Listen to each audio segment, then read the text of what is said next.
Oh, shucks now, baby. You know what it is and you know who it is. Shake it off Friday, baby. With your main man's Coach Ford as your host up in the building. Ah, and you know I don't own the rights to this music. But I'm a funk with you anyway. Shake that stress on up off you. Ah, just shake it off. Just shake it off. Come on, get on up. Get up off the couch. Get out that funk. Know that God loves you. Life don't care nothing about you. But you gotta keep going. And I got something special from you tonight. All the way from Alabama. Ah. Come on, funk with me. Shake, shake, shake, shake, shake, shake it off. All right. I ain't gonna hold him up. I'm gonna bring him right here to y'all. Y'all welcome Pastor Alton Hardy to the show. What's up, Pastor? Good to be here. Good to be here, Tony. Good to be here. I call you Mama T. I got a bunch of names for you. I know you do, man. I know you do. Gunslinger. I don't know what to call you. He said, gunslinger. You still remember that 42 on you, huh? Oh, yeah. I'll never forget that one. That was my first PTSD.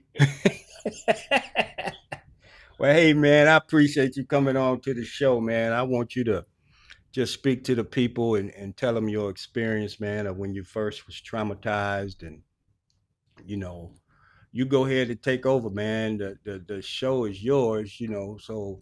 Yeah. Well, man, first, I just want to, I get a chance when I see you on Facebook. I go back and watch it. I know I subscribe to your on YouTube, and just want to first thank you for having the courage to talk about some of these things that we as African American men and women as well, and just people in general, and that we go through.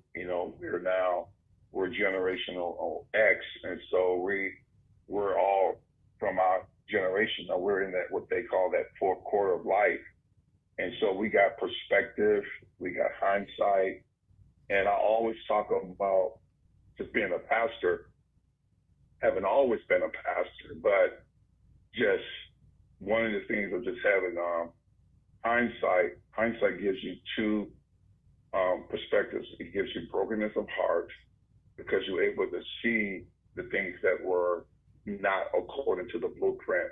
When I use that terminology, according to the blueprint, things that did cause trauma, did cause a lot of pain.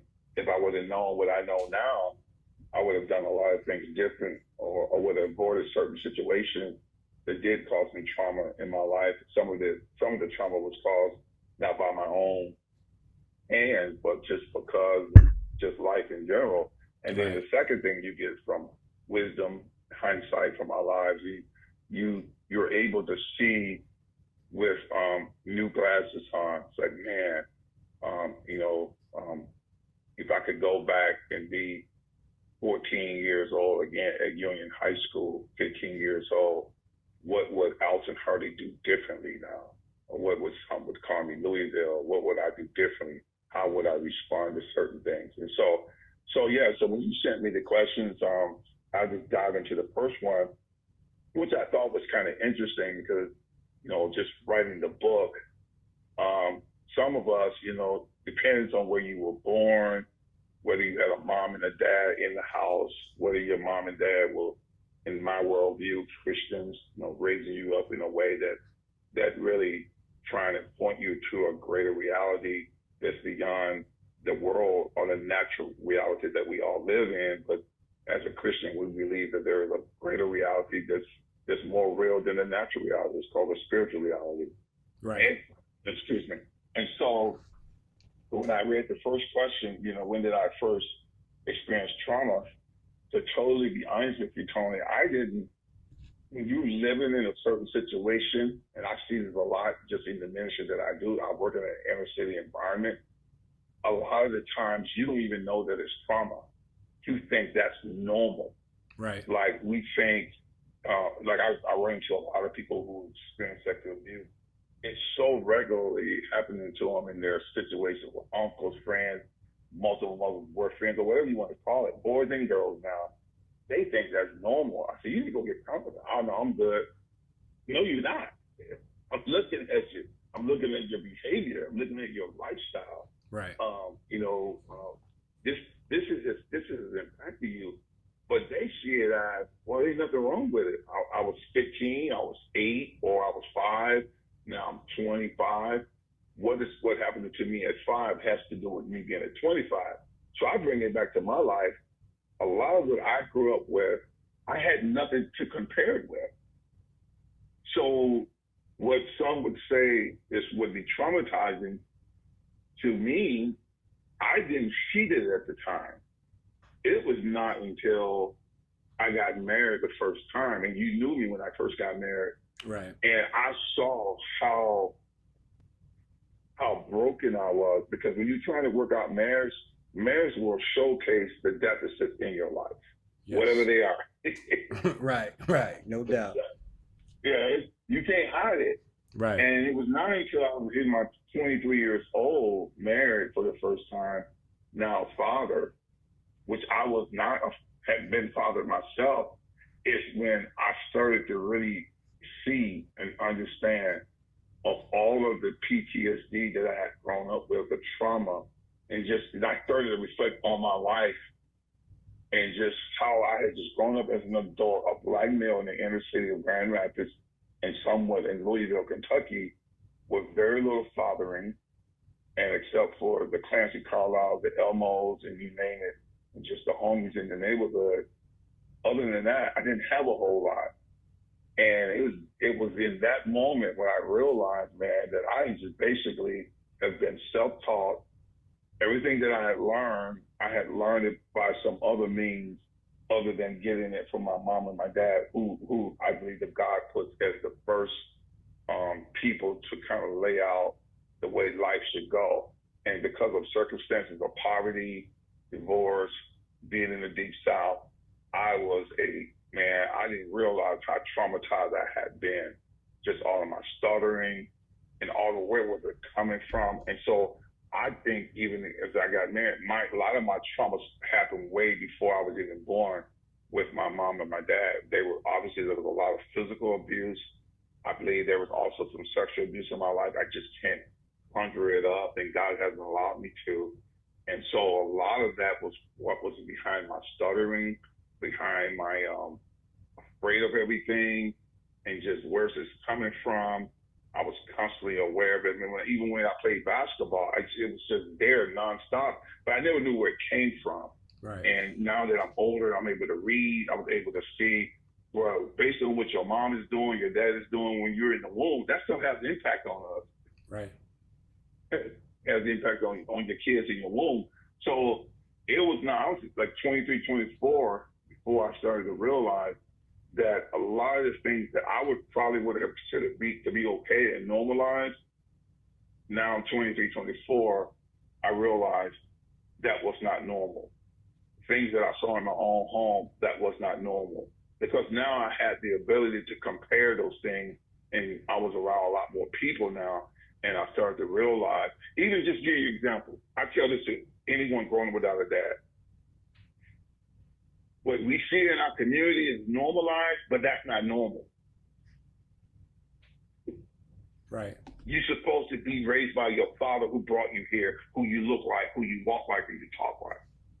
When that gets disrupted, you already, in your body, physically, spiritually, this is why when you do the research, everyone that's grow up in fatherless homes, drug addiction, homelessness, you work in this industry, prison industry, drop out of high school, boys and girls. Why is it when a dad is not in his place with his children, it has that kind of effect on their children?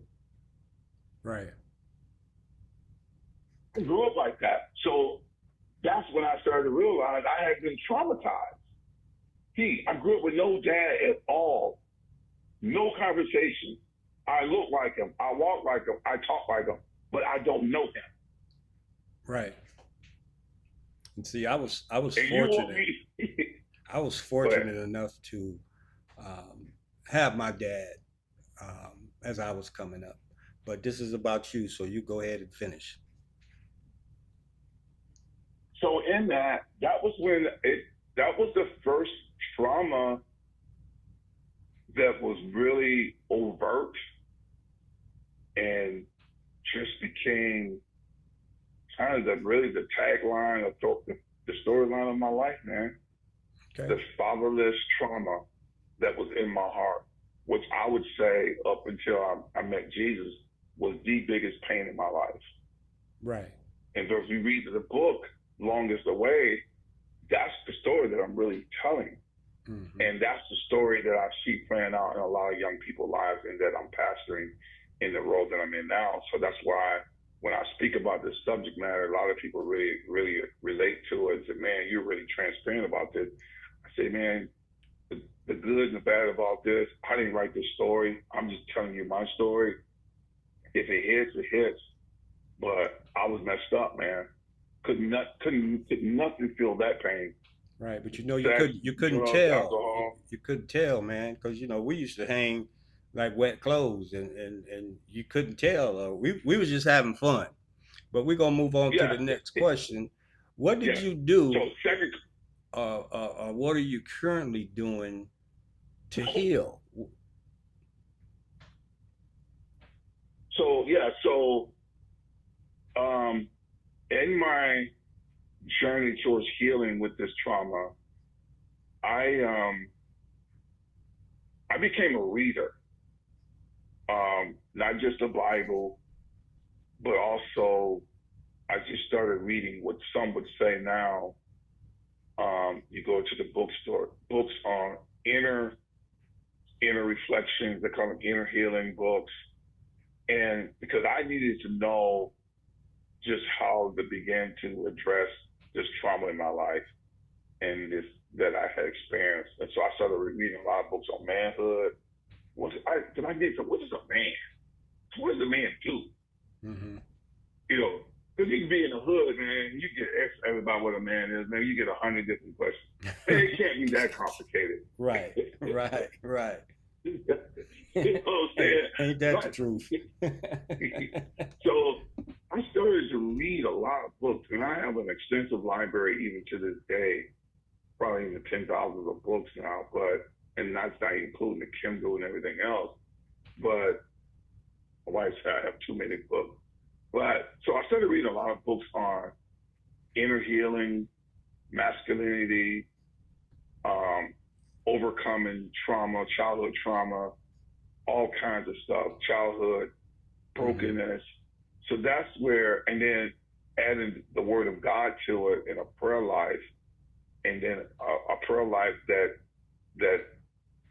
I would describe a very overt lament, crying out to God to heal me for years. And not when I say not a one-time prayer, but and then reading books, because I wanted to know what was a man. And so that was the beginning of the process. And then being transparent with people that were discipling me, not trying to hide that, not trying to put up the macho, machismo, whatever, just saying, man, this is where I am, this is what I'm struggling with. And between those two combinations and all of the above, man, that was the beginning of a healing process that has really, Tony, led me to where I am now. Where I'm at now in ministry, I am probably known more for a man of God that's very vulnerable, transparent, and have a direct connect to a lot of fatherless people, men and women.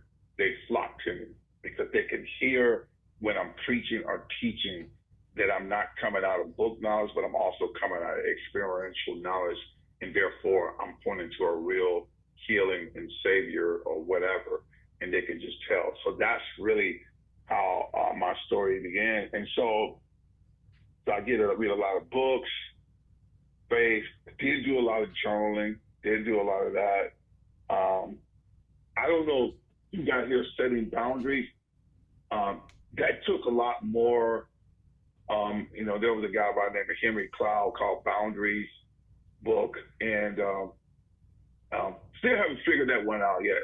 Because that can be difficult when you come out of dysfunctional families because holidays come every week, Christmas, all the days, Right, right. and you fully go around family, and but sometimes telling this is it can be complicated. Yes, it can. It, You're right. families can be a source of that trauma. So, Ain't that the truth? Ain't that the truth? So, what so made you yeah. keep going, man? What made you keep going with all that you've been through? When life hit you hard and quitting felt easier. What made you keep pushing, man? Was it purpose, people, faith, or Oh man, you just said it. You hit it up. During that lament or crying out, I asked the Lord for two things: heal me, and then secondly, tell me why I exist. I was so determined that I had to know. It couldn't be a guess for me. right?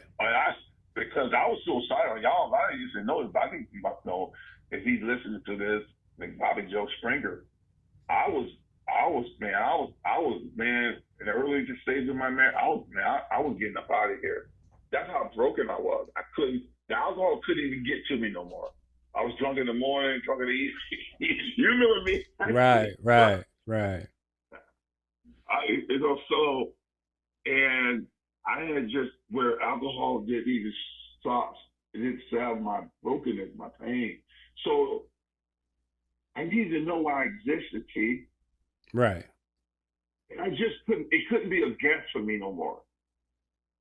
It's like Right. a snake, a rattlesnake. No, I'm a rattler, and I'm supposed to bite you when you step on me. Well, I don't know if you remember this, but I remember me and you. We had left the park and we were walking, and you said, "T." You said, "Man, God is talking to me, man, and there's a lot of things I need to change." And I looked at you and I said, "Okay." And I just watched you, man, and I respect you so much, man, because you listen to God, man, and you followed God, man, and now you're a pastor, man, and I really respect that, man, and I ain't gonna keep you too much longer. I wanna show the people you the cover of your book. Long is the way. Go to Amazon. Go to other outlets. You tell them where to go get it. I got it showing. I'm showing it to them. Yeah, you can Amazon is the best way to get it. You can go to any bookstore and order it. It's on all the major bookstore sites, from Books a Millions down here, Barnes and Nobles. You go if you're in Grand Rapids, y'all listen to this. You can go to obviously Baker Books, order it from them. But Amazon's probably the quickest, easiest way, and you probably get the best deal. But yeah, man. But yeah, so I would say that's what the longest way. And Key, I end with this, man. Purpose was a key. And now I'm 60 years old this coming summer. And and when people hear me preach, they say, man, you could tell you are doing exactly what you were in many ways born to do. I take no credit for that. Only by God's grace did I, as you were mentioning, me and you was walking from the park, and God called me to that, and that's basically the end of the story. But if it wasn't for purpose, why doing what I was supposed to be doing, see, I don't think you'd be talking to me. I would not be be living. And so, purpose gives you the reason why you wake up in the morning. Right. I know that now. I mean, and so it's my life. Everything evolves around that. Now I stopped chasing money so long ago. I don't even know what that looks like no more, Man, man. I And know, man. it's a beautiful way to live, Yeah. And and that's how I've been living. So that's really the moral of the story. Yeah, yeah. purpose, and then Keith, purpose comes after the acknowledgement that I was broken. I did have trauma, and Right. I couldn't heal myself. Right. Right. So those are the two things that I would say that's So really what happened one in my life. last question for you, real quick here. They telling me I gotta go. They always running me over here. What would you tell the people right now? if you could talk to the whole world, what would you tell them in 2 sentences at the most? If they I would feeling say like as a quitting, human, if they feeling like quitting and giving up. as a human being, from my worldview that I believe as a Christian, every human being has been designed for a purpose. Ask for it. You have a purpose. And once you know what that purpose is, you know it from your bottom of your heart that this is something that has come to you by divine, spiritual, whatever. Go after it hard. Do not let anything stop you. And this is what will give you true life. You know me, King. You saw me be transformed right in front of y'all. Yes, you y'all did. asked me in the Lord that. So you saw it. Right. And you said, man, Louisville went from one person to another. That's the key to life. But honestly, bro, I seen it on you. I seen it. I mean, me and you used to have conversations, man, because you was with me when I was going through a lot. And I remember that. Yeah. So sitting on that front porch. Yeah, man. Yeah. Franklin's on full. Yeah, it was on full. But yeah, man, I appreciate you, man. I appreciate you coming on. Keep doing what you're doing, my brother. I love you. And I love you too, bro. All right. And stay up and I'll be in touch. We'll be talking. Okay. All right. All right, man. Appreciate it. Take care, guys, everyone. All right. Bye-bye. All right, bye. Look at here. That was my main man. We call him Louisville because if you're from Louisville, Kentucky, could jump out the sky.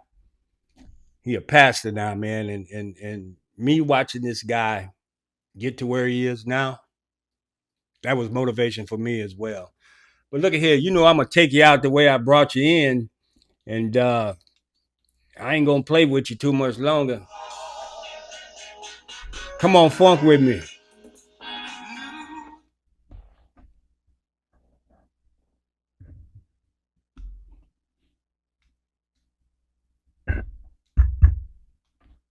What happened, man? Well, I tell you, technical difficulties don't play around. That was a great segment. I ain't going to lose y'all on that. We're going to keep that. I just got to do a couple things over here to see what's going on. You know, it's always something up off in the studio, man. I'm telling you the truth. Bear with me here. I got to take you out. You know I can't leave you. I can't leave you. How'd that happen? I don't know how it happened. But anyway. What to say. Check it out. Woo! Skipper. Hey. You know I don't own the rights to this music. Come on, funk with me anyway. I want to thank Pastor Alton Hardy for coming on all the way from Alabama, taking the time out to talk to y'all. Man, God is good. Don't you quit. Don't you give up. Shake it off. Because life's going to keep hitting you. Find your purpose. Talk to God. Hey, shake, shake, shake, shake it off. Hey, I'm out of here. Sorry for the mishap, but it happens. Oh, you say, hold on a little while. I say, funk with you. You know, I ain't scared. I will boogie. Ha! I'm going to let you go. Y'all be safe out there. I love you.